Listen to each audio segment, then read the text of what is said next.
جو سرنامہ اور عنوان بنایا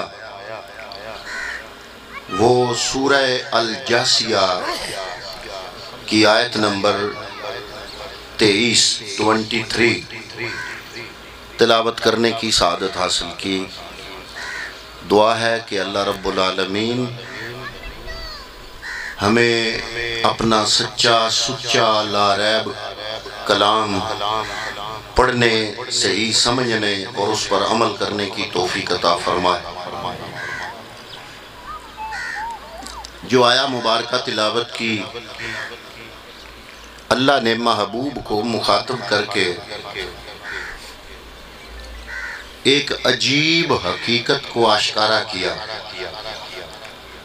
اور وہ عجیب حقیقت ہی آج میری گفتگو کا لب لباب ہے۔ اللہ نے فرمایا، اے محبوب، افرائیتا من اتخذ الہہ ہواہ۔ الفاظ بڑے قابل غور ہیں۔ افرائیتا، اے محبوب کیا تو نے ملاحظہ نہیں فرمایا؟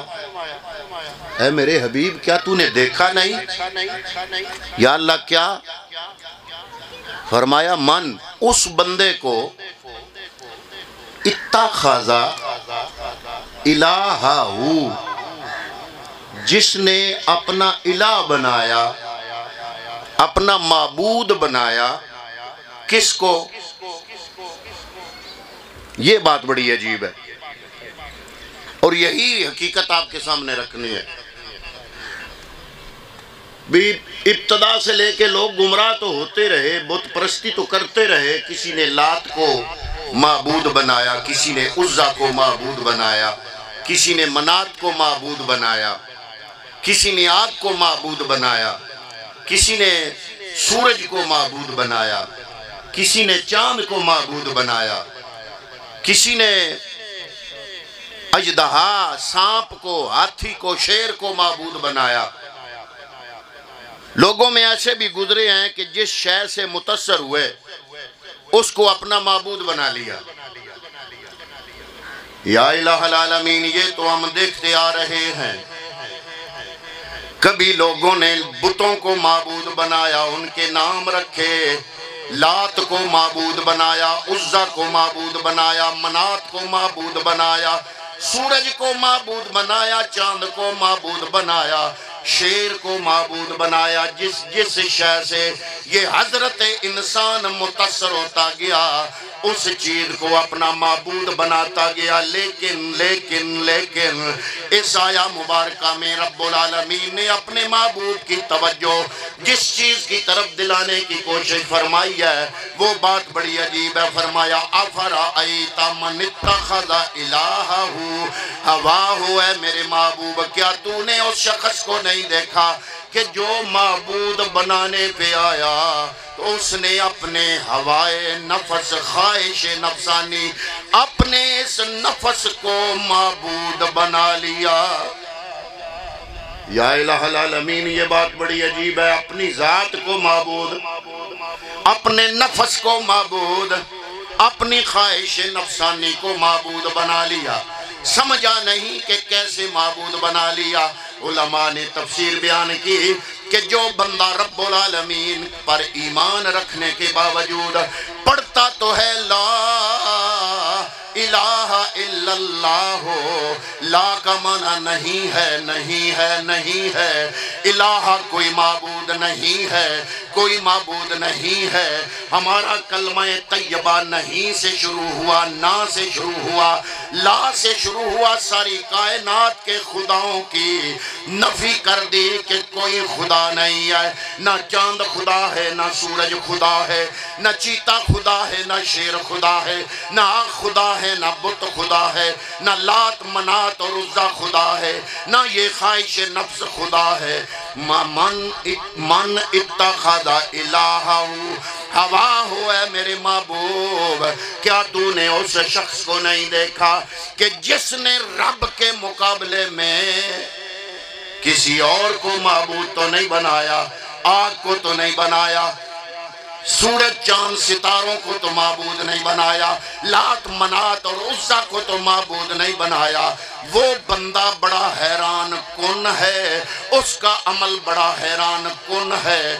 اے میرے محبوب کیا تو نے ملاحظہ نہیں فرمایا اس بندے کو کہ جس نے اللہ کے مقابلے میں جب معبود بنانے پہ آیا تو اپنی خواہش نفس کو اس نے معبود بنا لیا۔ افرائیت من اتخذ الہہ ہواہ وَأَضَلَّهُ اللَّهُ عَلَىٰ عِلْمٍ، اور جانتے بوجھتے ہوئے جب اس بندے نے اپنی خواہش نفس کو، اپنے نفس کو اس نے معبود بنایا، اللہ نے اس کو گمراہ کر دیا۔ وَخَتَمَ عَلَىٰ سَمْعِهِ، اللہ نے اس کے کانوں پہ مور لگا دی۔ وَقَلْبِهِ، اللہ رب العالمین نے اس کے دل پہ مور لگا دی۔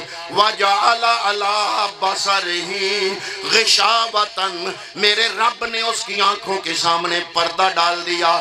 فَمَن يَهْدِيهِ مِن بَعْدِ اللَّهِ أَفَلَا تَذَكَّرُونَ۔ اے محبوب جب رب نے یہ پردے ڈال دیے، دلوں پہ مور لگا دی، آنکھوں کے سامنے پردہ ڈال دیا، اب سوچنے والی بات تو یہ ہے کہ اس رب کے علاوہ اس بندے کو ہدایت کون دے سکتا ہے؟ کیا رزلٹ نکلا؟ اے میرے محبوب کچھ تو ایسے ہیں جنہوں نے اللہ کے مقابلے میں لات کو معبود بنایا، منات کو معبود بنایا، عزا کو معبود بنایا، چاند سورج کو معبود بنایا، جنہوں نے ستاروں کو معبود بنایا، جنہوں نے بتان باطلہ کو معبود بنایا، معبودان باطلہ کو معبود بنایا۔ اے میرے محبوب ان سب کے ساتھ ساتھ وہ بندہ بڑا حیران ہے، اس کا عمل بڑا حیران کن ہے جس نے رب کے مقابلے میں اپنے اس نفس کو معبود بنا لیا۔ یا اللہ یہ کیسے ہو گیا؟ فرمایا اللہ نے جب ابتدا میں ملائکہ کے سامنے اس انسان کو بنانے کا ارادہ کیا، قال انی جاعل فی الارض خلیفہ، رب نے فرمایا میں زمین میں اپنا نائب بنانے والا ہوں۔ ملائکہ عرض کرتے ہیں قالو اتجعل فیہا من یفسد فیہا ویفسک الدماء ونحن نسبح بحمدک ونقدس لک۔ ملائکہ ہاتھ جوڑ کے عرض کرتے ہیں اے میرے مالک کیا یہ تو بنا رہا ہے اپنا نائب؟ یا اللہ جو تیرا نائب ہوگا بڑی شان والا ہوگا۔ ایک وزیر اعظم اور صدر کا اگر کوئی نائب ہے، بندے سمجھتے ہیں کہ نائب سے اگر ملاقات ہو گئی، نائب اگر جانو واقف بن گیا تو گویا کہ ملک کا صدر واقف بن گیا۔ جو نائب ہوتا ہے وہ اصل تک پہنچانے والا ہوتا ہے۔ یا اللہ یہ جو جس مخلوق کو تو اپنا نائب فرما رہا ہے، اتجعل فیہا من یفسد فیہا ویسفک الدماء، یا اللہ یہ خون ریزی کرے گا، یہ فساد کرے گا، یہ خون ریزی کرے گا، تیری سرکشی کرے گا۔ وَنَحْنُ نُسَبِّحُ بِحَمْدِكَ وَنُقَدِّسُ لَكَ، ہم تیری حمد تسبیح بیان کر رہے ہیں، تیری پاکی بیان کر رہے ہیں۔ بات ملائکہ کی درست ہے لیکن رب نے مانی نہیں۔ رب نے فرمایا قَالَ إِنِّي أَعْلَمُ مَا لَا تَعْلَمُونَ۔ اے ملائکہ بات تمہاری ٹھیک ہے کیونکہ تم جھوٹ نہیں بولتے، ملائکہ گناہوں سے پاک ہے، معصوم ہے، معصوم ہے، جھوٹ گناہ ہے، گناہ تم نے جھوٹ نہیں بولا، تم نے بات ٹھیک کی ہے، لیکن اصل راز، اصل حقیقت قال انی اعلم ما لا تعلمون، جو حقیقت میں رب کائنات جانتا ہوں وہ تم نہیں جانتے۔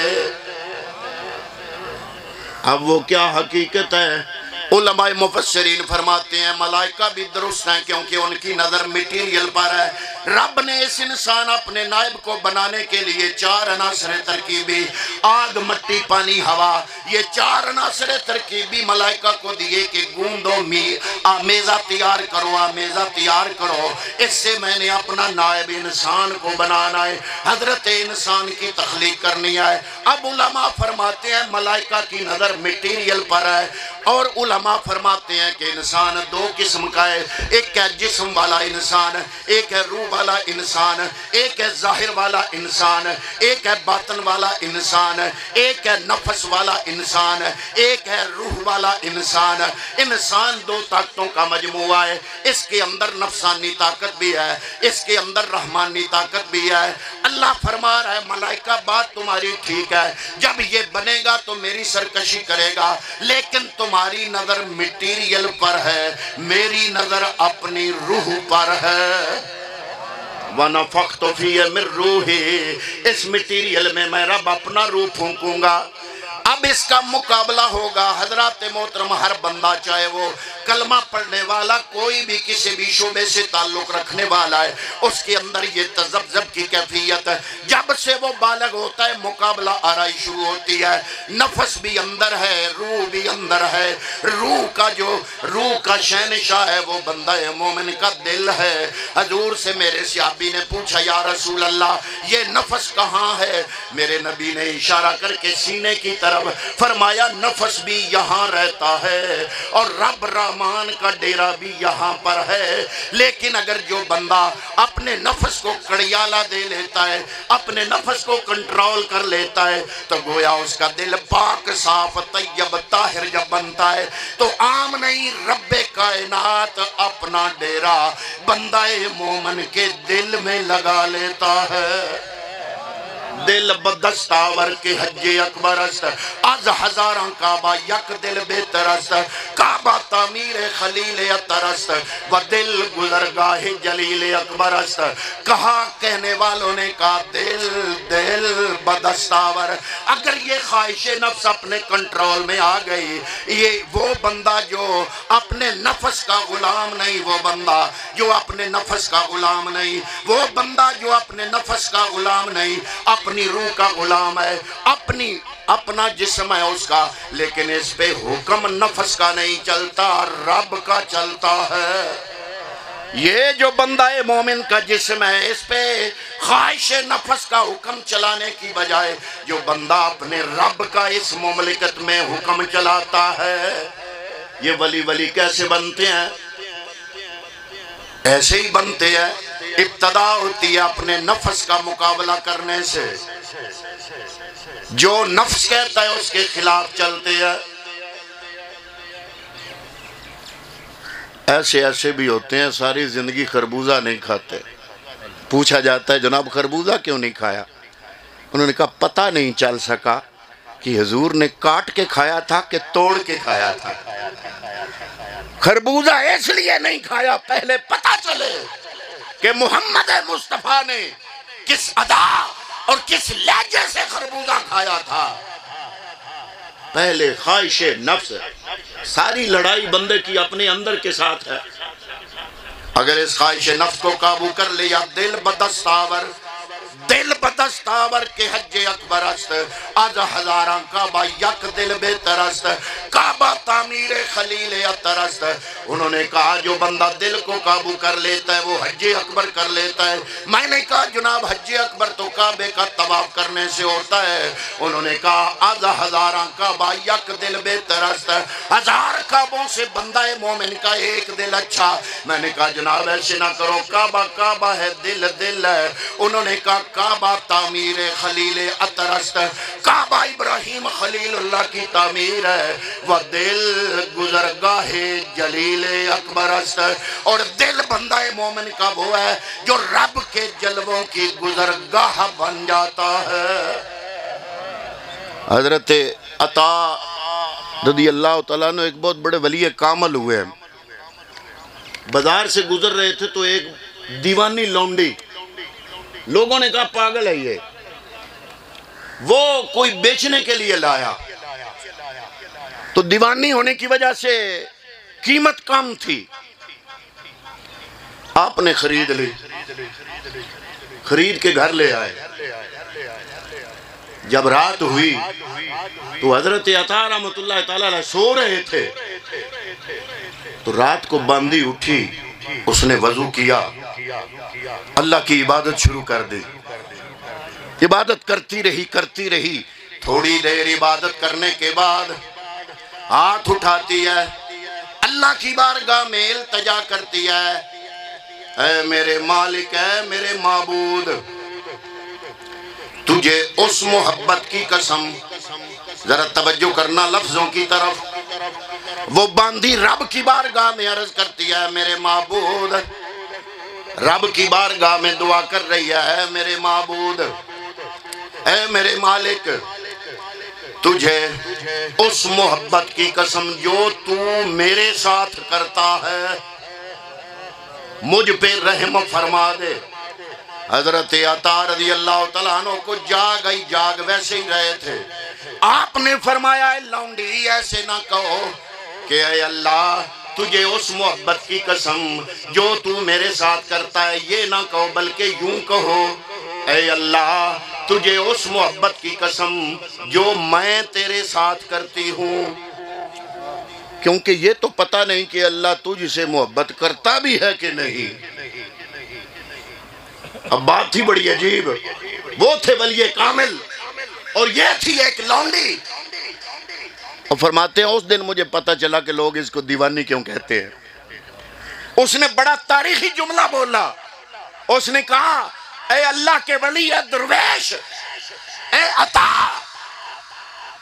اللہ کو اگر مجھ سے محبت نہ ہوتی تو جو میٹھی نیند سو رہا تھا مجھے اس نے اٹھا کے اپنی بارگاہ میں کھڑا کرنے کی جو توفیق عطا فرمائی. مجھے یقین ہے میرا رب مجھ سے محبت کرتا ہے. ہم جا رہے ہوں نا تو رستے میں کوئی بڑی کوٹھی ہو نا, بڑی اعلیٰ, تو ہم کہتے ہیں رب بھر عزیز. کسی کا بیٹا یورپ چلا جائے, وہاں کا گرین کارڈ مل جائے, امریکہ کا گرین کارڈ مل جائے, تو کہتے ہیں جناب رب راجیس.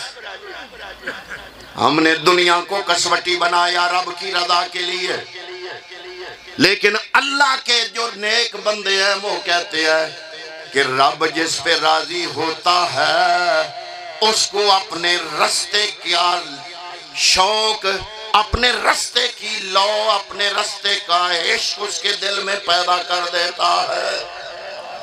تو اللہ نے اس آیہ مقدسہ میں فرمایا, سورہ الجاسیہ آیت نمبر 23, افرائیت من اتخذ الہہ ہواہ. کیا محبوب, کیا تو نے دیکھا نہیں اس بندے کو جس نے اپنی خواہش نفس کو اپنا معبود بنا لیا. حضرات محترم, اس کے بعد وہ لونڈی کیا کرتی ہے, وہ کہتی ہے, القلب مجتمع والقلب مخترق. بے چینی جمع ہو رہی ہے, دل جل رہا ہے, والصبر مفترق والدمع مستبق. اور صبر جدا ہو گیا ہے, آنسو بہ رہے ہیں. کیف القرار علی من لا قرار لہو. اس کو قرار کیسے آئے جس کے دل میں قرار نہیں ہے. وَمِمَّا جَنَاهُ الْهَوَى وَالشَّوْقُ وَالْفَلَقُ. اور کیسے آ سکتا ہے جس کا دل رب العالمین کے عشق سے بھرپور اور معمور ہے. اے میرے مالکہ, جو تیرا اور میرا تعلق تھا یہ راز اب آشکارا ہو گیا, اب دنیا والوں پر یہ راز آشکارا ہو گیا. اے میرے مولا, اب مجھے زندہ نہ رکھ. اگر میری عبادت تجھے قبول ہے, میری روح اپنے پاس بلا لے. ایک چیخ ماری, اس کی روح کف سے انصری سے پرواز کر گئی. یہ تھے جو اپنے نفس کے خلاف چلا کرتے تھے. بندہ مومن کی معراج ہی یہ ہے کہ جسم اس کا ہو, حکم اس پہ نفس کا نہ ہو, بلکہ اس کے مولا کا حکم ہو. حضور نبی کریم صلی اللہ علیہ وسلم سے سوال کیا گیا, یا رسول اللہ, جنت میں جانے کا کوئی شارٹ طریقہ بیان فرمائیں. آسان سا طریقہ جنت میں جانے کا، فرمایا جنت 2 قدم کے فاصلے پر ہے، جنت 2 قدم کے فاصلے پر ہے۔ یا رسول اللہ وہ کیسے؟ فرمایا پہلا قدم نفس پہ رکھو گے تو دوسرا قدم سیدھا جنت میں چلا جائے گا۔ حضرات محترم، ہم کلمہ تو پڑھتے ہیں لا الہ، معبود کوئی نہیں، معبود کوئی نہیں، لیکن اللہ فرما رہا ہے وہ کافر جو تھے انہوں نے لات منات اور عزا کو اپنا معبود بنایا۔ اے آج کے مسلمان، تو نے اپنی خواہش کو اپنا معبود بنا لیا۔ بچیوں کی شادی کرنی ہے، اس معبود کا کہنا نہیں ماننا، اپنی خواہش کا کہنا ماننا ہے۔ آرام کرنا ہے، اس معبود کا کہنا نہیں ماننا۔ ہم نے آرام کرنا ہو تب، ہم نے سونا ہو تب، ہم نے جاگنا ہو تب، ہم نے کوئی کام کرنا ہو تب، ہماری شادی کی خوشی ہو تب، ہماری غمی کی کوئی تقریب ہو تب، ہر موقع پہ ہم نے کبھی بھی اس خدا کے حکم کو کبھی سامنے نہیں رکھا۔ ہر وقت اگر سامنے رکھتے ہیں تو اپنی خواہشات نفس کو سامنے رکھتے ہیں، اور ایسی ایسی چیزیں گھڑ لی ہیں کہ جن میں عزت ہے کوئی نہیں، لیکن ہم نے اس کو اپنا ناک بنا لیا کہ یہ میرا ناک ہے، اور اس ناک کی رکھوالی کرتے کرتے کرتے کرتے ہزاروں ایسی نوجوان لڑکیاں جو جہیز کے انتظار میں بوڑھی ہو رہی ہیں، ان کی شادیاں ہم نے لیٹ کر دی، نکاح کو مشکل سے مشکل تر بنا دیا۔ اس لیے گلی محلے میں زنا عام چل رہا ہے۔ اگر شادیاں آسان کر دیتے تو زنا ختم ہو جاتا۔ ہر جگہ پہ ہم مسلمانوں نے کلمہ پڑھ کے لا الہ الا اللہ محمد الرسول اللہ پڑھ کے ایسی ایسی رسموں، اب تو جناب ہندوؤں کے نکاح اور مسلمانوں کے نکاح میں فرق صرف پھیروں کا رہ گیا ہے۔ وہ پھیرے لگا لیتے ہیں، ہم نکاح پڑھ لیتے ہیں، مولانا صاحب آ جاتے ہیں، وہ کلمے 4 پڑھ لیتے ہیں، سن لیتے ہیں، وگرنہ ہندوؤں اور مسلمانوں کی شادیوں میں صرف پھیروں کا فرق رہ گیا۔ اللہ رب العالمین نے سورہ الجاسیہ کی آیت نمبر 23 میں یہی بات کی ہے، فرمایا فرائیت من اتخذ الہہ ہواہ، وہ جو کافر تھے، کسی نے لات عزا منات کو بت بنایا، کسی نے چاند ستاروں سورج کو بت بنایا، کسی نے آگ کو بت بنایا، کسی نے جانوروں کو بت بنایا۔ اے آج کے مسلمان، تو نے اپنی خواہش نفس کو بت بنا لیا، اس کو اپنا معبود۔ ہم جاتے ہیں حج ادا کرنے، وہاں پہ جب حج ادا کر چکتے ہیں تو حکم ہوتا ہے رمیے جمار بھی کر کے جانا ہے، وہ نہیں کرو گے حج مکمل نہیں ہوگا۔ شیطان بنے ہوئے ان کو پتھر مارنے ہیں۔ میں پوچھتا ہوں آپ میں کتنے حاجی موجود ہیں؟ وہاں پہ کسی نے شیطان کو دیکھا ہے؟ شیطان تو اس وقت آیا تھا جب حضرت ابراہیم اور اسماعیل اپنے بیٹے کی ابراہیم قربانی دینے کے لیے جا رہے تھے، اسماعیل ذبیح اللہ قربان ہونے کے لیے جا رہے تھے۔ شیطان تو ہزاروں سال پہلے آیا، اب شیطان کوئی نہیں، لیکن ہر حاجی کنکر مار کے آتا ہے، روڑیاں مار کے آتا ہے، پتھر مار کے آتا ہے۔ کیوں؟ شیطان تو کوئی نہیں۔ فرمایا اس کو یاد کرانا ہے کہ جہاں جا رہے ہو نا حج کر کے، قدم قدم پہ تمہیں شیطان ملے گا، یاد رکھنا۔ حج کے موقع پہ شیطان کو تم نے کنکر مار دیے، روڑ مار دیے، شیطان کو تم نے روڑ مار دیے، پتھر مار دیے، اس کو دھتکار دیا۔ حج کے موقع پہ حاجی سے وہ پتھر صرف اور صرف اس لیے مروائے جاتے ہیں کہ بندہ مومن کی نفسیات میں یہ بات آ جائے کہ حج کے بعد بھی مرنے تک جو زندگی گزارنی ہے، جس شیطان کو میں نے پتھر مارا ہے اس کو یہ پتھر ساری زندگی مارتے رہنا ہے۔ اگر شیطان کا آرڈر ہو تو وہ کام نہیں کرنا۔ ملائکہ اسی لیے حیران تھے، یا اللہ ہم ساری زندگی سے تیری عبادت کر رہے ہیں، اور یہ آدم جس نے ابھی تک تجھے ایک سجدہ بھی نہیں کیا، تو نے سارے فرشتوں کو حکم کر دیا آدم کو سجدہ کرو۔ بڑی عجیب بات ہے کہ وہ آدم علیہ السلام جنہوں نے رب کو ابھی ایک سجدہ بھی نہیں کیا، لیکن سارے ملائکہ کو اللہ رب العالمین حکم فرما رہے ہیں کہ آدم کو سجدہ کرو. میں خوش آمدید کہتا ہوں حضرت علامہ مولانا محمد نواد لاکھ صاحب اور ان کے ساتھ مولانا صاحب تشریف لائے، مولانا امتیاز صاحب تشریف لائے، محترم جناب حسنات احمد جلالی صاحب تشریف لائے، جتنے علماء بھی تشریف لائے ہیں اس محفل میں سب کو اپنی طرف سے، محترم جناب محمد امتیاز حسنانہ صاحب ان کی طرف سے، اور محترم محمد شہراز صاحب کی طرف سے، اور محترم جناب چودھری تصور حیات صاحب کی طرف سے خوش آمدید کہتا ہوں، اور دعا کرتا ہوں کہ اللہ رب العالمین علماء کا یہاں تشریف لانا اس چیز کو بہانہ بنا کے مرحوم